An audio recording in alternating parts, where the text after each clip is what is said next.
आज की इस वीडियो पे हम लोग बात करने वाले हैं कक्षा 9 के।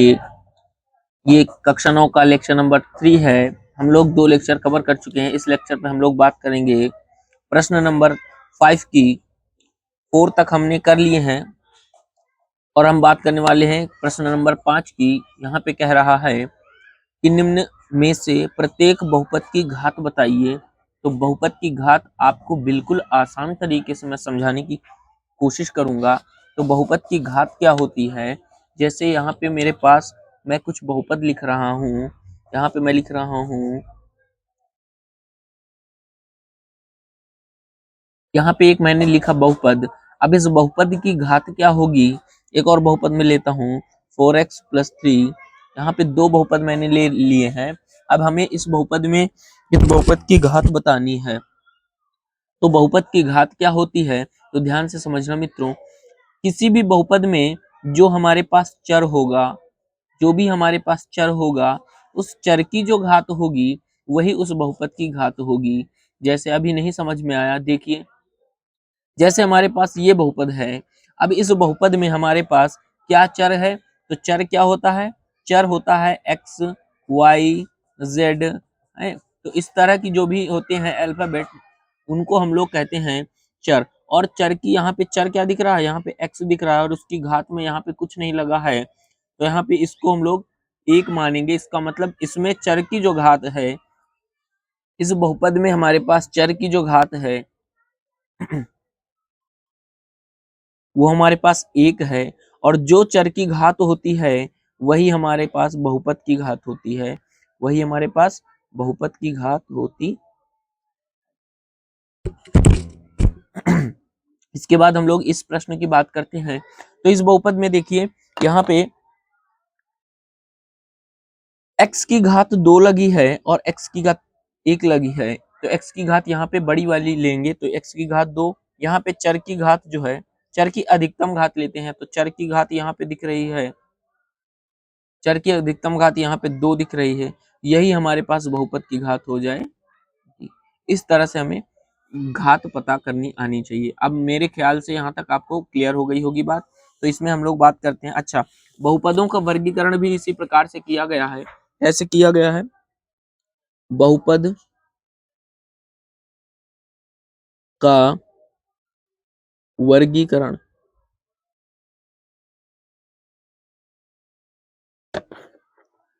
तो यहाँ पे घातों के आधार पर किया गया वर्गीकरण। घातों के आधार पर, घातों के आधार पर कैसे किया गया, घातों के आधार पर। तो याद रखना, किसी भी बहुपद की अगर घात 1 है, किसी बहुपद की यदि हमारे पास घात 1 होती है, तो उस बहुपद का नाम होगा रैखिक बहुपद। रैखिक बहुपद नाम होगा। अगर किसी बहुपद में उसकी घात 2 है, तो उस बहुपद का नाम होगा द्विघातीय बहुपद। क्या होगा, द्विघातीय, द्विघात बहुपद या द्विघातीय बहुपद। अगर किसी बहुपद में 3 घात होगी, अधिकतम घात जो होगी वो 3 होगी, तो उस बहुपद का नाम होगा, वो होगा त्रिघात बहुपद। त्रिघात बहुपद होगा। इस तरह से हमें बहुपदों का वर्गीकरण पर समझ में आया होगा आप लोगों को।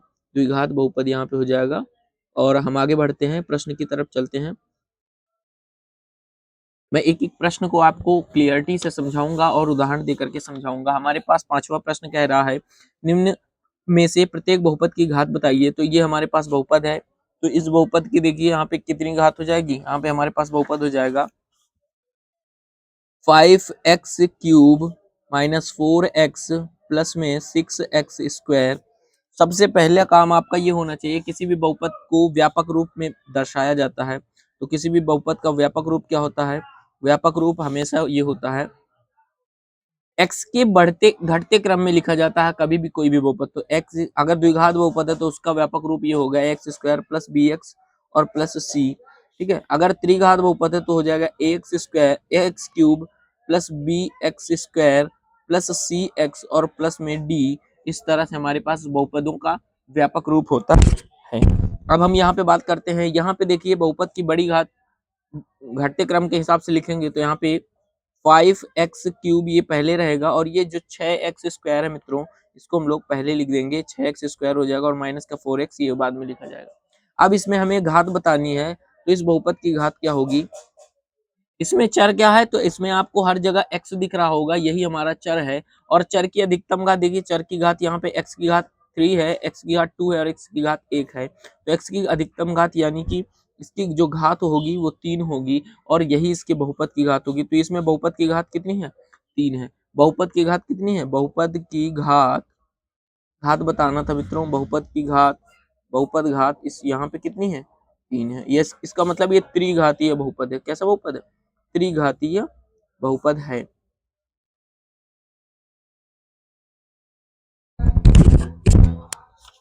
आगे बात करते हैं, देख करके बता लोगे इस बहुपद की अधिकतम घात कितनी होगी। x की घात 4 है, तो इस बहुपद की घात हो जाएगी 4। इस बहुपद की घात कितनी हो गई, 4 हो जाएगी। यहाँ पे देखिए 5 - 2x + 3x² + x की पावर 4, यहाँ पे भी x की जो पावर है, इसमें सॉरी तीसरा नंबर हमारा छूट गया था। यहाँ पे देखिए चर हमारे पास z है, और z की अधिकतम घात यहाँ 1 दिख रही है, तो इसका मतलब ये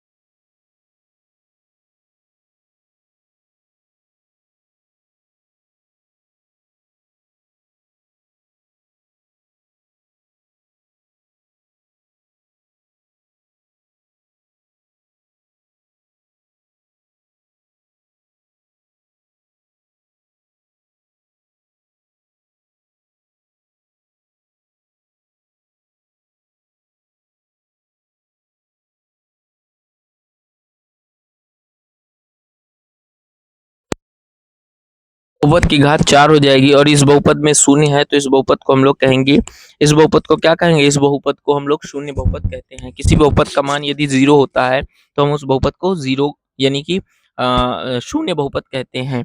अगले क्वेश्चन की तरफ बढ़ते हैं, तो यहाँ पे हमसे कह रहा है कि निम्न में से रैखिक द्विघाती और बहुपद में जो भी चर की अधिकतम घात होगी वही उस बहुपद की घात होती है। यहाँ पे देखिए y की घात 2 है, y की घात 1 है, इसके ऊपर 1 लगा है, तो यहाँ पे y की घात अधिकतम 2 है, इसका मतलब इस बहुपद की घात 2 है, और किसी बहुपद की घात अगर 2 होती है, तो उस बहुपद को हम लोग द्विघात 1 दिख रही है, तो इसका मतलब यहाँ पे एक घात वाला बहुपद है। एक घात वाले बहुपद को मित्रों कहते हैं रैखिक बहुपद, तो ये हमारे पास रैखिक बहुपद हो जाएगा। यहाँ पे देखिएगा तीसरा बहुपद, यहाँ पे तीसरा बहुपद अधिकतम, यहाँ पे चर y है, y की अधिकतम घात 2 दिख रही है, इसका मतलब 2 घात का बहुपद है, और 2 घात के बहुपद को हम लोग कहते हैं द्विघात है। तो यहाँ पे x की घात अधिकतम 3 है, तो ये त्रिघात बहुपद हो जाएगा, ये द्विघात बहुपद हो जाएगा, x की घात 2 है, और यहाँ पे देखिए x की घात 3 है, तो यहाँ पे हो जाएगा त्रिघात बहुपद। यहाँ तक आपको समझ में आया होगा मित्रों। आगे बढ़ते हैं, यहाँ पे हमसे कह रहा है 3 चर वाले बहुपद छांटिए। चर यहाँ पे जो भी अलग अलग, जैसे x है, y है, z है, ये हमारे चर कहलाते हैं।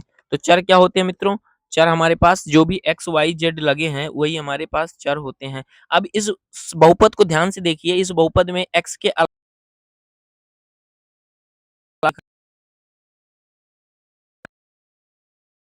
का जो चर होगा वो एक चर का बहुपद है। वो कितने चर का, यहाँ पे देखिए, यहाँ पे एक्स स्क्वायर दिख रहा है, यहाँ एक्स वाई दिख रहा है, यहाँ पे एक्स है और वाई दो चर दिख रहे हैं, तो इसका मतलब ये दो चर वाला बहुपद है। यहाँ पे ए बी और यहाँ पे सी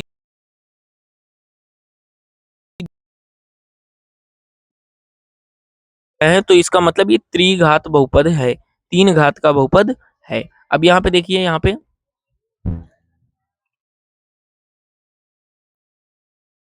यानी x Y +7 y² - x + y है। यहाँ पे अलग अलग प्रकार के केवल एक्स वाई ही दिख रहे हैं, इसका मतलब ये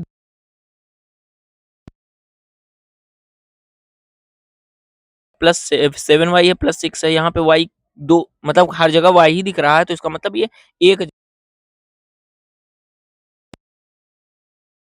ठीक है। अब इसके बाद 8वां नंबर देखते हैं। 8वां नंबर क्या कहता है? 8वां नंबर हमसे कह रहा है कि निम्न बहुपदों को मानक रूप में लिखिए। तो हम एक